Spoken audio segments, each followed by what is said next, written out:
not that important. Okay, we're rolling. All right, this is a home interview, Hammondsport, New York. It is the 7th of November, 2005, approximately 1:20 p.m.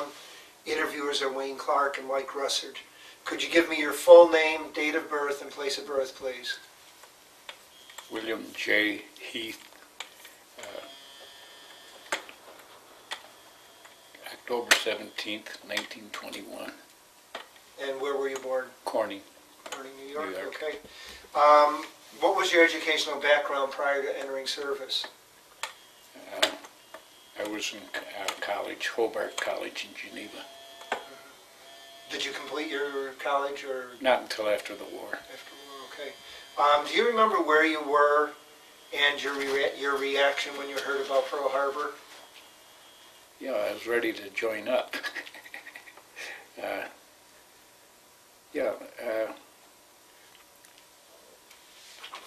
fact, I called home and my father said, finish the semester out. So I did. So you wanted to join up before the war started even? Well, after Pearl Harbor. Oh, after, okay. Where were you when you heard about Pearl Harbor? In a fraternity house at Hobart College in Geneva. What was your reaction when you heard about this? Well, usual outrage, and it sounded interesting, so I was ready to join up. And shortly after that, it was on a Sunday, as I recall, and my dad says, finish up the semester. He said, this is going to take a while. So I did. Okay, so you enlisted. Yeah. Why did you select the Army? There'd been talk about the Army having ski troops. I was an enthusiastic skier, and the National Ski Association was recruiting or encouraging people traveling around various campuses. I was on the ski team at school, and it sounded like a nice fix, being in the service, but also doing what you like to do. Okay.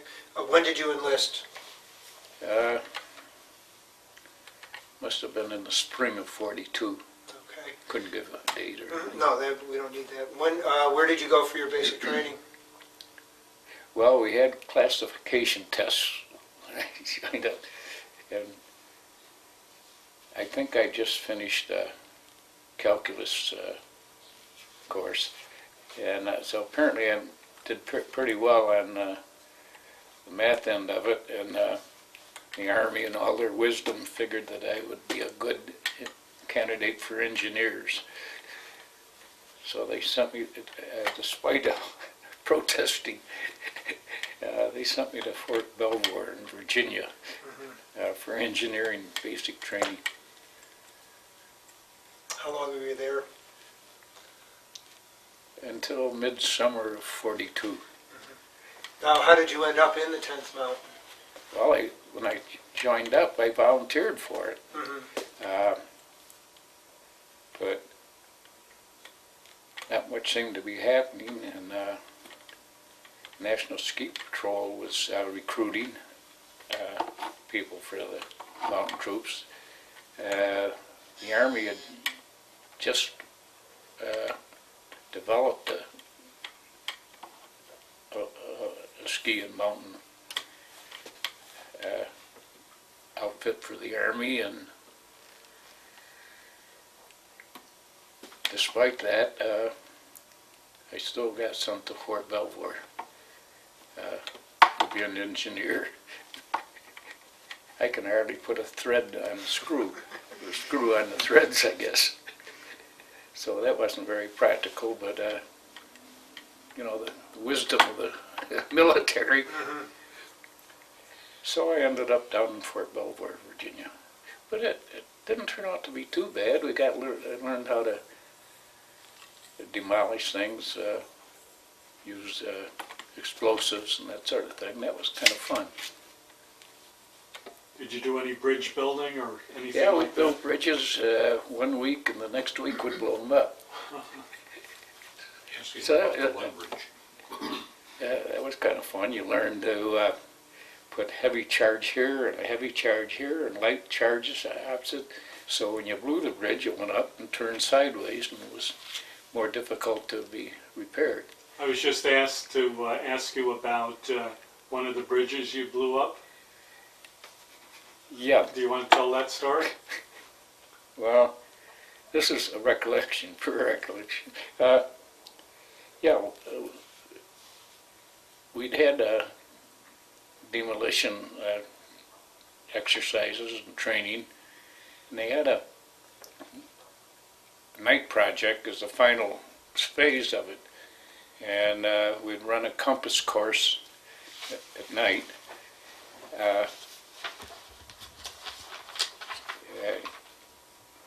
So we started out on the compass course. It was a combination exercise, I guess. And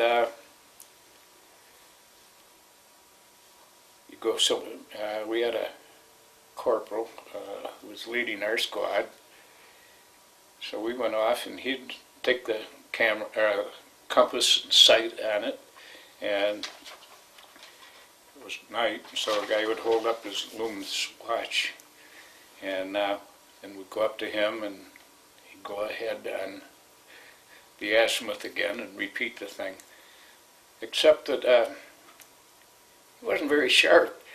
At that time, early in the war, this was in spring of '42, we had these flat British type helmets, and he'd hold the compass up to look at it.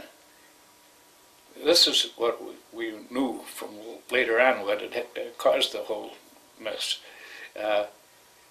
Apparently the compass was not too steady with him holding close to his helmet. But we went off in the yardage repeating the thing till we thought, or the corporal thought he knew where we were. Eventually, we came to a fence, and we still had quite a few, maybe several hundred yards more to go. But the corporal that was running there, the sergeant that was running the things, said, well, he said, we have to go 1,200 yards or something like that, I don't remember. And so we better go over the fence because we're following the compass. So we all went over the fence, some of us under, and there was a highway. This was at Fort Belvoir in Virginia. There was a highway that went down to a little town called Accotink, I think. And anyway, nature of the thing, we just came out at a bridge when they figured the yardage and the azimuths that we were running. And the sergeant or lieutenant that was running the operation said, well, the yardage is right. If the compass readings are right, we'll have to assume that. This is the bridge. So they sent guys out to each end of the bridge, stopped traffic. It was a county road, like this road out here. Stopped traffic. And we just finished a demolition course. So we fixed our charges, a heavy charge here and a heavy charge here and 2 lighter charges, so that when we blew the bridge, it went out, turned, settled in the creek, just as the book says. Gee, quite a crowd came around because we blew up a highway bridge. Next thing we knew, there were state troopers, county sheriffs, and MPs all up and down the road, and we had traffic for a great distance up and down the road. And after half an hour of confusion, trying to figure out people were trying to figure out what had happened, the Army all put us in pickup, or in the trucks, hauled us back to camp. And all this time I'd been down at Fort Belvoir, I kept writing letters and bugging the headquarters about how about the mountain troops. I've spent a whole month or 2 months that I've been trying to get out of here, and I wasn't getting any response. I'd go to the company headquarters every day and want to know, and I was bugging them. But you know, the next morning I had my orders cut and a ticket to Fort Lewis, Washington. So I ended up out at Fort Lewis, out near Seattle. And at that time there wasn't any 10th Mountain, it was just the 87th Mountain Regiment. And that's how I got in the mountain troops. Now, what kind of specialized training did you get out there? Well, the specialized training was rock climbing and operating on skis at Mount Rainier. We had, in fact, the Army took over the lodge on Mount Rainier, and so we had both the skiing and the climbing out of the same place. Now, were most of the recruits that were in your unit skiers? For the most part, yes. Mhm.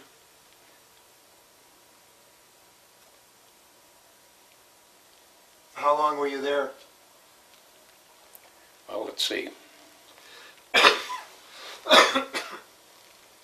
I was at Fort Lewis the rest of that summer and fall, and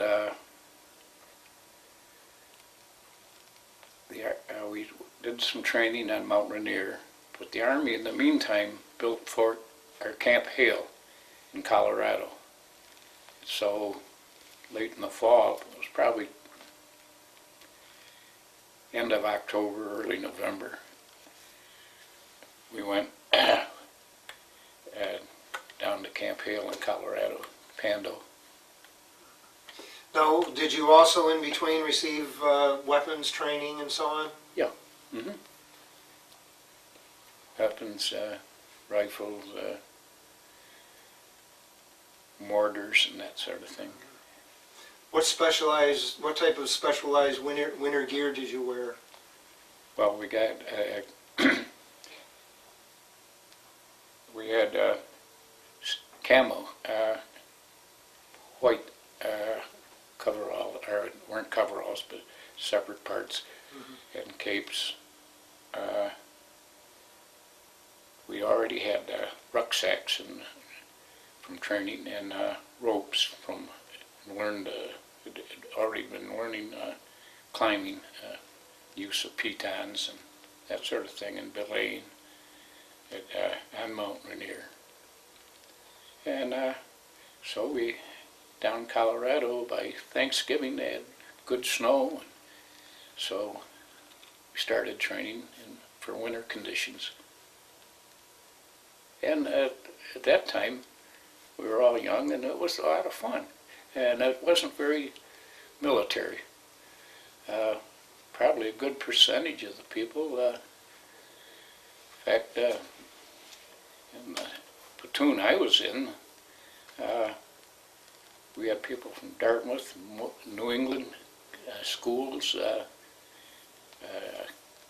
mountain schools, like Utah State and Pacific schools that were near the Sierras and the Cascades, Mount Rainier, Hood, and what have you. So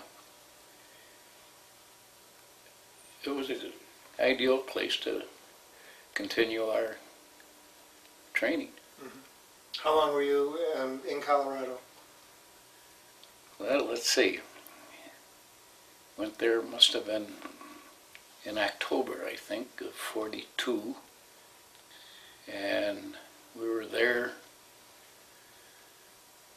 until the spring of '43. And there was only one mountain regiment at that time, the 87th. And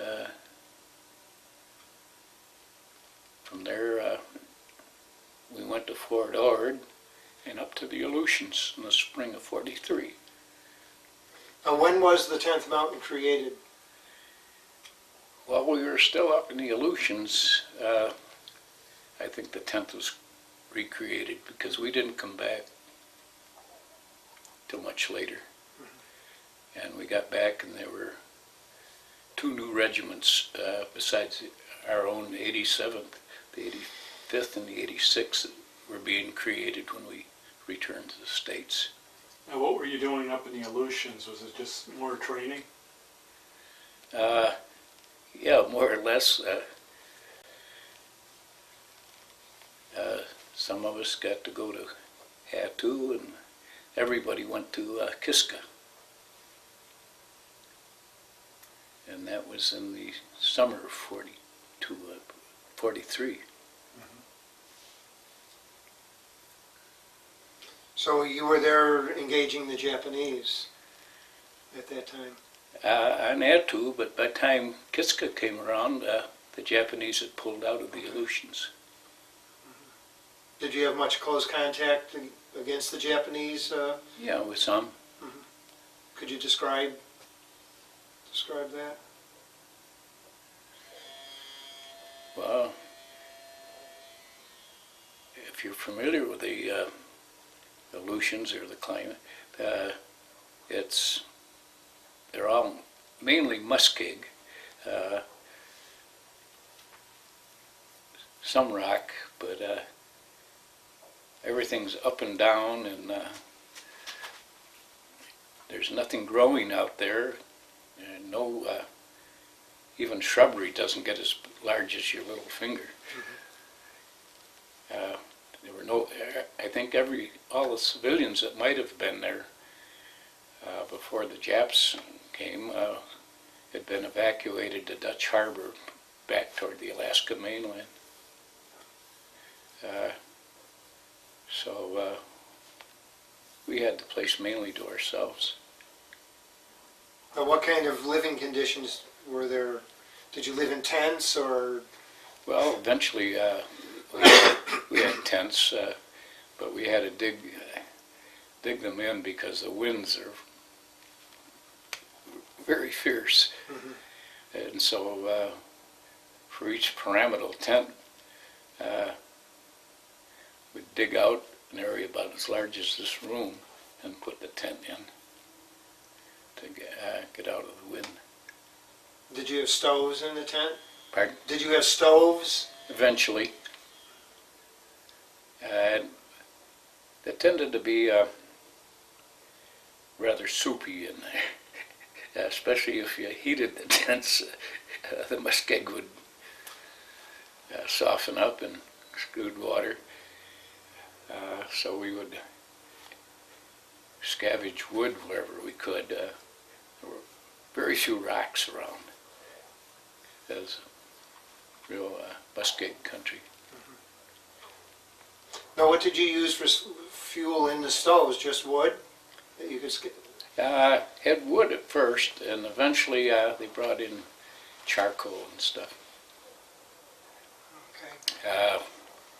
Because the winds were so fierce, I think about every week somebody'd lose a tent, fire.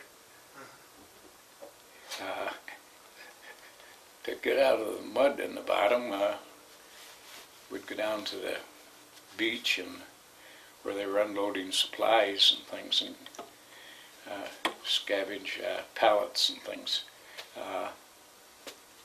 We had one kid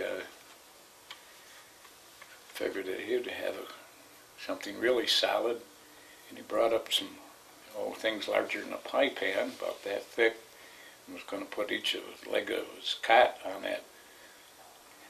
And one of the guys said, "Hey," he said, "what are you bringing the landmines in here for?" He was going to use those to float his cot. But it was interesting. Now, what was your food like? What kind of food did you have there? Canned. Canned food? Yep. I think at Thanksgiving we did get turkeys, maybe. At first it was the usual K rations and that sort of thing for a month or two. Now, how many lived in a tent? Oh, I guess in the pyramidal you'd get about 6 guys in a tent, roughly. Mhm. Some probably more, maybe a few less. Okay. How would you say your training prepared you for the conditions there? Training was pretty good, I thought. Although, along with the combat training, I think we should have had more survival training in Arctic conditions. I think later probably they did adapt it. Did anybody suffer from frostbite or Yeah, anything like that? every once in a while we would. Or trench foot? Yeah. Probably the reason that trench foot was we had shoe packs, you know, the leather topped and rubber, and people's feet would perspire, and they'd take a break, and of course the temperature would drop very cold, and so they developed a lot of foot problems. Some of us were more lucky than others. Maybe we changed our socks more often. We always carried extra socks. And it was good training. And we got to climb Kiska volcano and did some fishing. Streams went into the North Pacific, had a lot of trout. And we made spears to spear them. Nobody had thought to bring rods, reels with them. And we could make spears. We could take spikes and heat them, flatten them out, and make sharp points on them. Then lash them to the end of a long stick, and it worked pretty good to spear them. The fish go in about knee deep in water, and salmon came by, and that was kind of fun. And it made a good variation on food too. Now, how long were you in the Aleutians? See, we went up in the spring. That would have been the fall of 43. Came back to the States and went to Camp Hale in Colorado, which had been built in the meantime. All this is recollection. Yeah, that's what we want.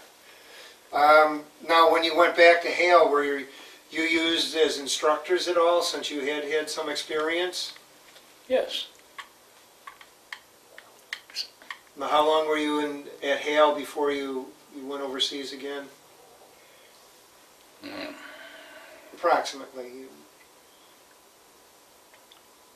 Till 44. And where did you go? Went to Camp Carson in Colorado, and Camp Swift in Texas, and then to Italy. How did you go to Italy? By troop ship? Did you go in convoy or single ship? Do you recall? I think the Navy had the Atlantic pretty well under control. I think we had a couple destroyers that we'd see every once in a while. When did you arrive in Italy, approximately? around Christmas time in '44, I guess. Did you go right out into the field in operations, or? Very, very soon after we got there. Now, was your- By that time, our regiment had been training new people, and so instead of one regiment, the 87th, the original, we had two other regiments, the 85th and the 86th.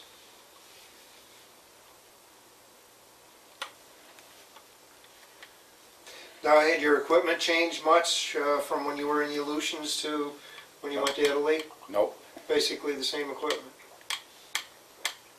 Okay, could you tell us about your campaigning in Italy then?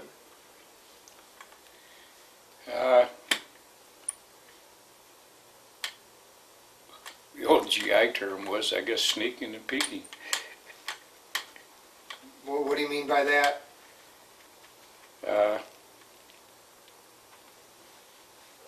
Sneak up to and through the German lines and find out where they were, and come back if we were lucky, and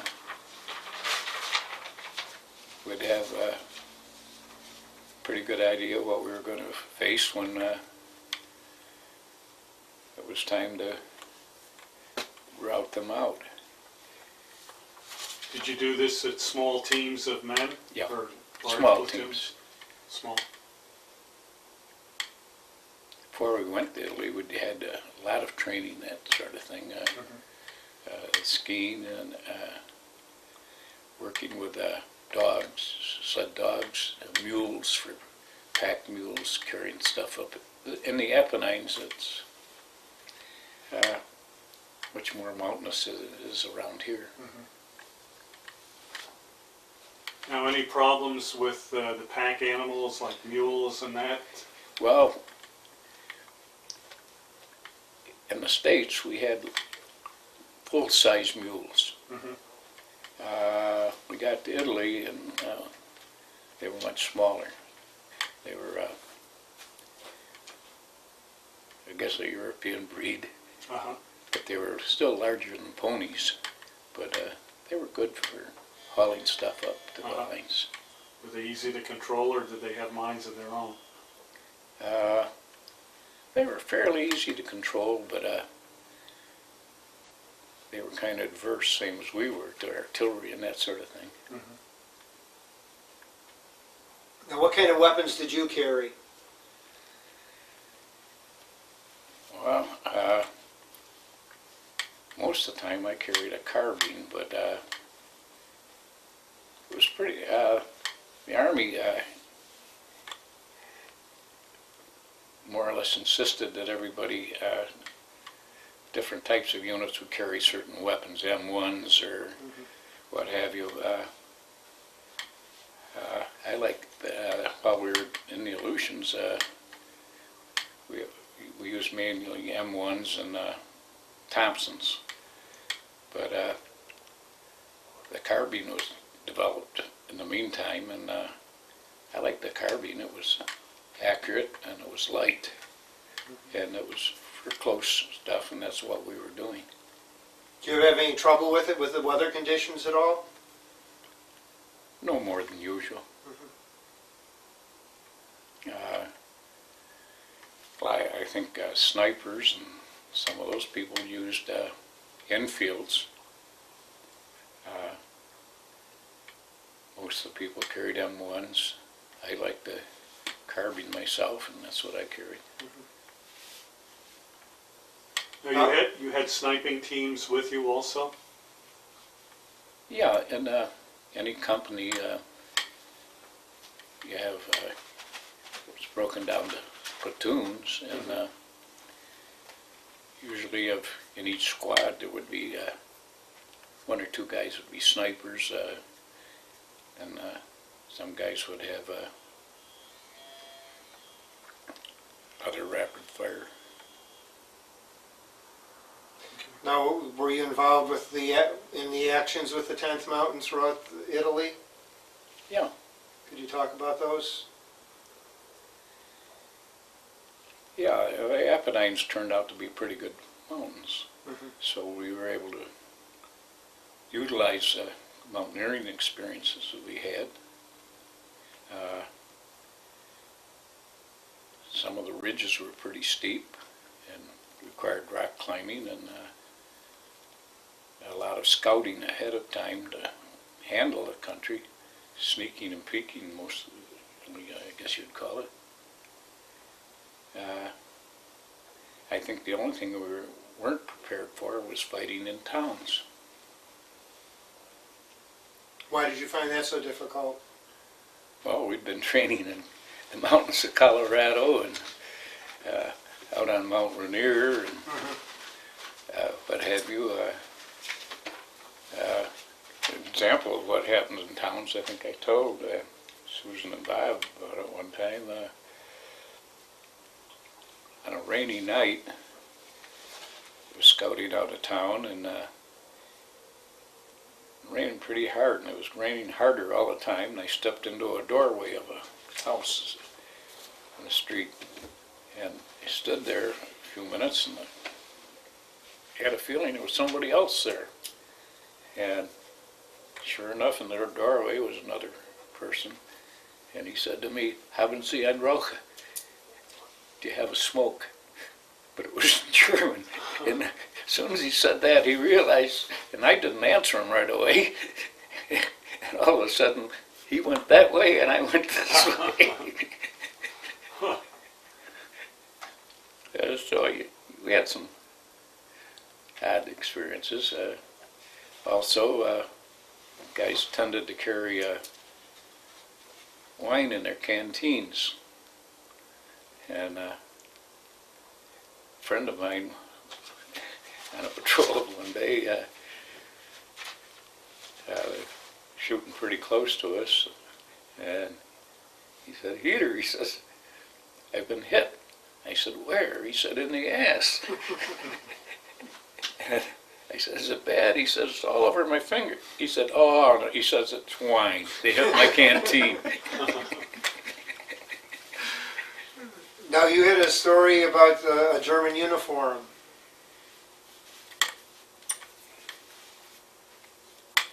Yeah, I think we did several German uniforms.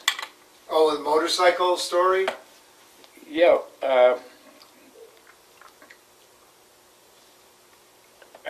we were operating quite a ways beyond the lines at one time, and the Germans were doing a lot of their traveling on motorcycles. Most of them had sidecars, and we thought, gee, that'd be great. We ought to have some. So we rigged up a rope across the road, and one night when they went by, we pulled the rope up and dislodged the drivers, and after a little practice, we got at least 2 motorcycles that we could use that weren't too crashed up after. But I understand that a lot of people did the same, and I guess they did that to us too. You also had a story about dropping a charge down a chimney? Yeah, that was at night, we were operating quite a bit behind the German lines in a little town that was over toward the Yugoslav border. And we were getting pretty low on ammunition and supplies, and knew we were going to have to pull out pretty soon, but we thought we'd leave a real nice calling card. So after observing the town for a couple nights, days, we realized that the German command was going into one particular house, and these were all row houses in these villages, all stone mostly. And I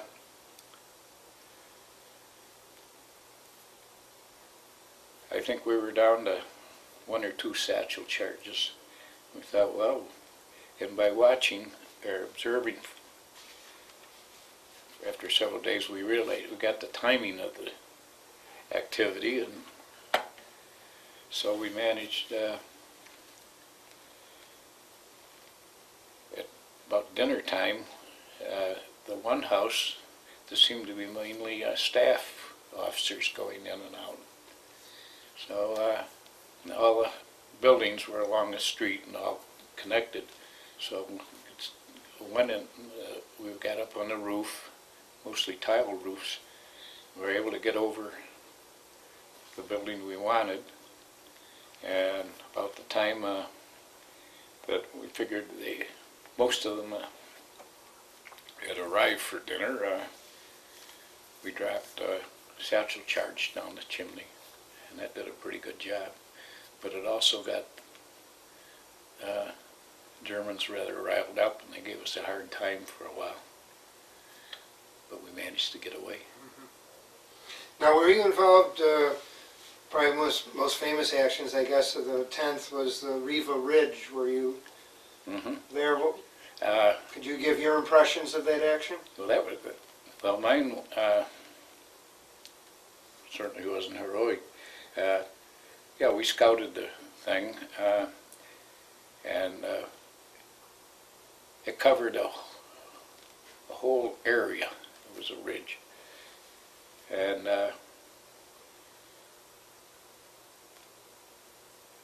it was rather steep, and I don't think the Germans felt that they would ever be attacked on the vertical side.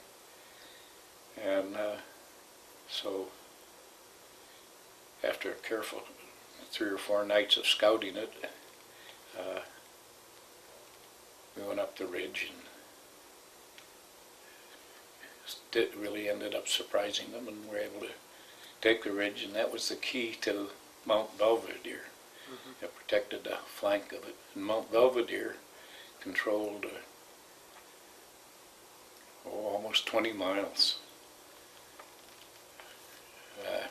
The visibility and things. And other outfits had tried to take it and been beaten back several times. And but by having Riva Ridge, we could fire down on Belvedere, which made the attack on Belvedere successful. Now, you were with the OSS. Were you with them in Europe? Yes, for a while.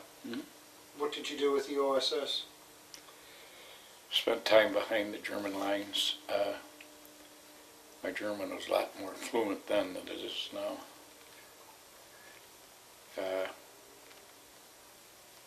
It was mainly locating German supplies, the routes in and out, getting information on what they had in the way of tanks that were a threat, and that sort of thing. Mainly an intelligence type thing. Also working some with the resistance, Italian.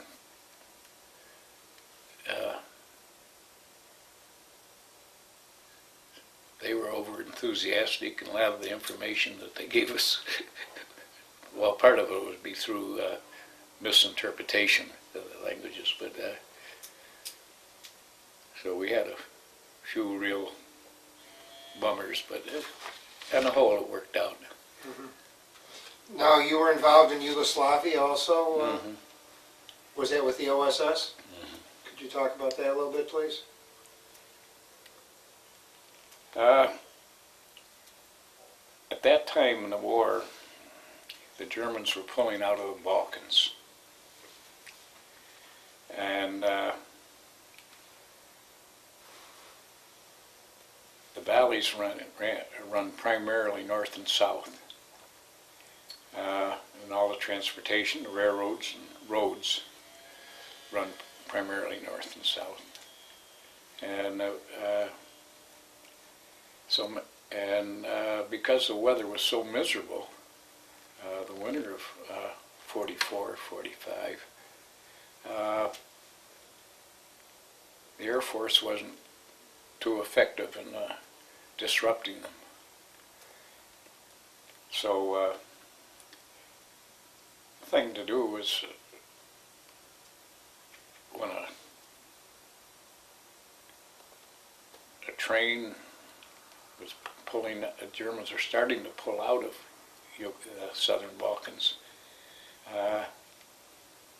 And there were big yards where they were making up trains to haul out. They weren't hauling German troops, they were hauling everything that what could be moved that the Germans were interested in. So that was mainly a case of disrupting, blowing bridges, Fort Belvoir again.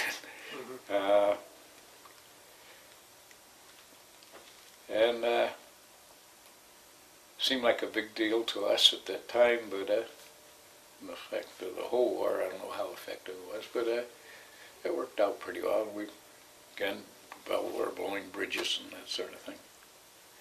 Were you aware of the existence of concentration camps at all? Vaguely. Mainly from what we got from the Army newspapers. Now, you delivered a message to Churchill? Well, Churchill's son was running the resistance, the Allied resistance in Yugoslavia. And he had a headquarters in a cave east of the Italian, Swiss, and Yugoslav border. And the Germans were running resistance groups, and we had been dropped in to do the same thing, but there was no coordination between the Brits and us. And so I got called up to meet with the commander of the British operation that turned out to be Churchill's son.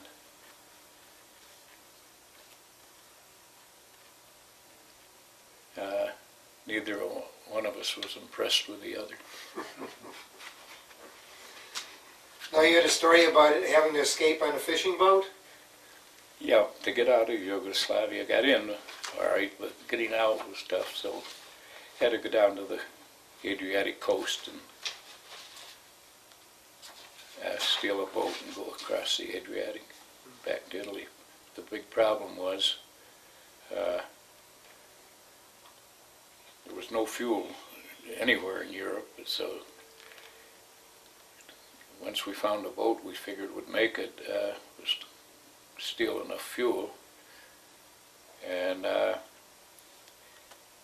we finally settled on one that had a lug type sail, and we stole that and sailed across. But you had to land south of the German lines, and without a good compass and what have you, it was strictly a cross-finger operation, but it worked. We had a German patrol plane came out one day, and we were out of sight of land by a long shot, and circled and motioned for us to go back. We just threw a rope over the side and pretended we were fishing, and he must have been low on fuel because he didn't stay over us very long. And to sail across the body of water, it'd Adriatic isn't a huge body of water, but you're out of sight of land, and compasses weren't too. I think we had maybe 3 compasses among us, and they all were off, or none of them really agreed that much. And we weren't familiar with the currents or the winds, but we were lucky, and we lucked out, and we landed on the Italian coast south of the Germans. Now, were you in Italy until the end of the war? Italy, Yugoslavia? Mm-hmm. Yugoslavia. Where were you when the war ended in Europe? See, across the pole, that's where Dole, I think, got his arm clobbered. He was in one of the regiments.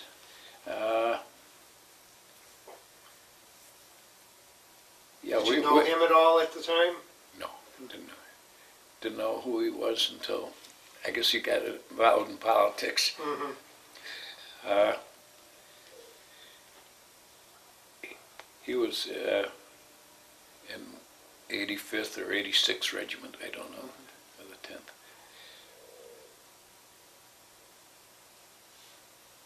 Now, how did you end up in the Pacific? Well, that was after the Aleutians.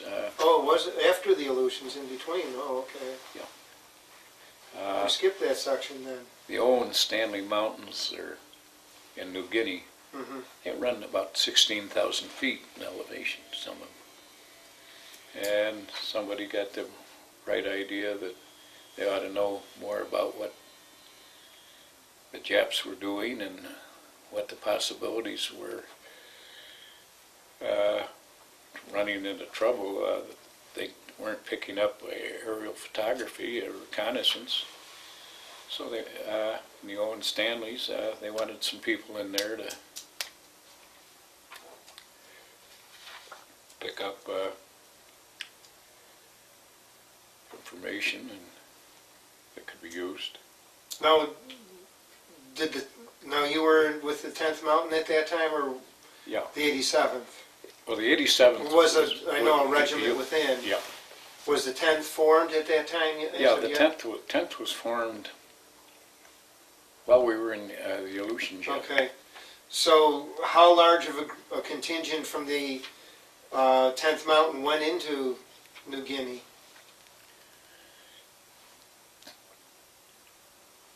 There must have been,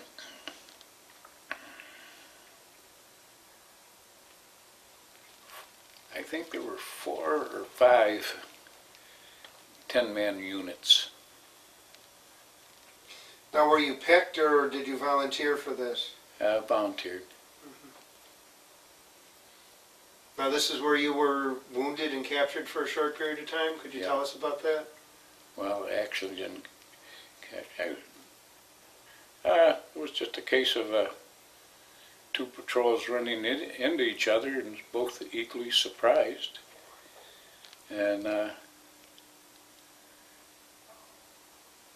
lucky to get out. Now, you told your parents in a letter you had the mumps. How did you, what was the Well, background to that? well, surprised, I guess. On a patrol,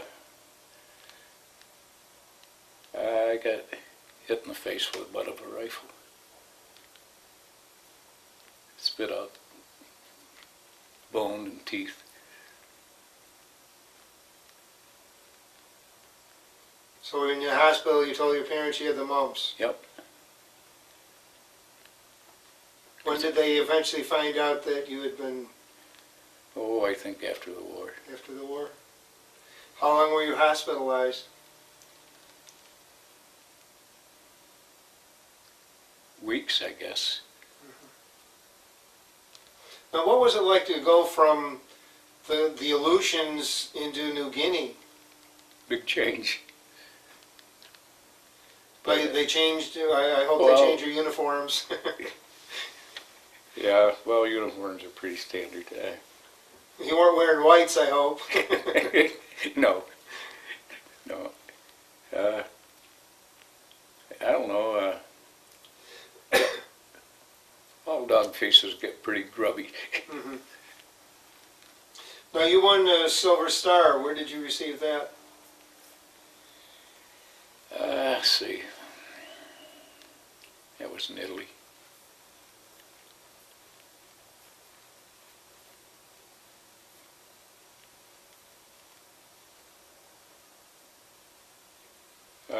Everybody got an award, generally deserved it. But an awful lot of them, I think we all felt were, they had a certain ratio of things they wanted to hand out. Probably That was usually the Bronze Star. They didn't just hand out Silver Stars, though. Well, I was able to do, we ran a lot of patrols, and to break up opposition to one of our offenses during the war in Italy, I was able to guess right and bring in artillery and aerial support for an operation.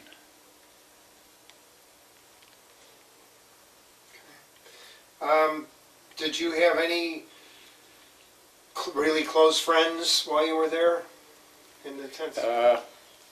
Some very close friends. Have you maintained friendship with them? Any of them? Yep. Down to about less than a half dozen now that are still alive. Do you remember where you were and your reaction when you heard about the death of President Roosevelt? Yeah, that was about the time we crossed the Po River in Italy. Did you have any particular feelings? You know, doesn't sound very patriotic, but you had so many friends and others that you saw blown apart or wounded. That really did, it was sad, but it wasn't catastrophic as far as we were concerned. Do you remember where you heard about the dropping the atomic bombs, where you were at that time? Yeah. I was on a troop ship on the way back to the States to be transferred to the Pacific.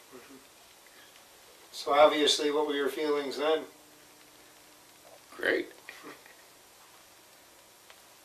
When were you finally discharged? VJ Day. And in fact, I was on the DL&W on my way home to Corning, and the train pulled into Scranton, and everybody around the depot were out passing beer around, having a great celebration. Got off the train to see what was going on. They said the war had been called off. That was great. I was on my way home from expecting to go on to the Pacific, which I never did. Did you make use of the GI Bill at all? Yeah, I finished college with it. How about the 5220 Club? Did you make use of that? Yeah. Max it out? It was a lifesaver in college. By then, my brothers and I, we all figured, heck, we couldn't live off my father any longer. Now, did your brothers go into service also? Yeah. How many brothers? I had two brothers. One brother went in Mhm. beside me, and he was in the Air Force. He flew B-26s and B-25s. In fact, I got to see him once during the war. Where? He, when I was in Italy, got a rest leave out of the lines, and went down to a flying field south of Florence, and found out that they had a courier plane that flew daily or every other day to the same field he was flying out of in Corsica. So I went over and saw him. It was great. Got to fly a mission, and that was fun.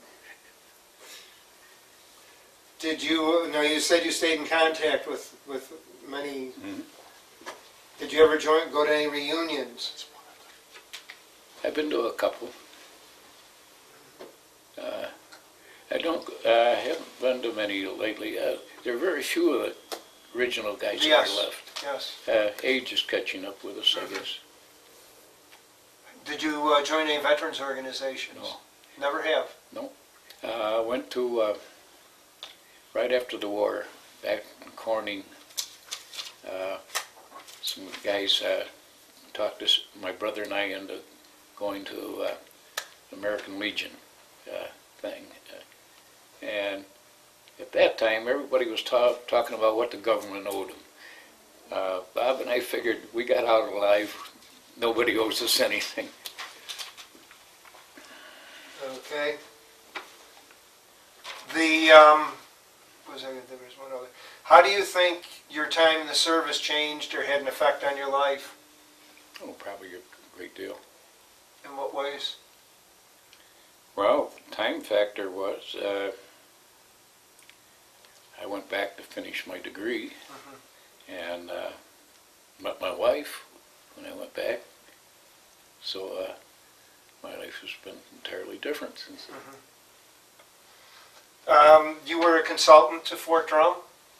Did you I've mention? gone up there, I've been invited up there several times. In what capacity?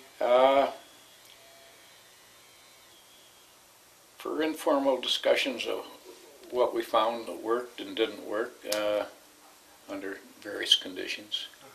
It was just informal things. Okay. This photograph, could you hold this up and tell us about that photograph, please? Two of my very fine friends. Now, who are they? One is Andy Cloetti. He's the guy on the left in the picture, and Dick Short, the guy with his shirt off. He was from Allentown, Pennsylvania. He's now dead. Okay. I heard Mr. Cloetti just visited you recently. We get together several times a year. Oh, that's great. Now, are there any photographs you want to show us and talk about it at all? I don't know, they're There's last some there. nice big ones. Now, you sent us a couple copies of those. Could you tell us about those? Now, is that you? Yep. Now, if you hold that up again toward the camera, please. That was first fall and first winter at Mount Rainier.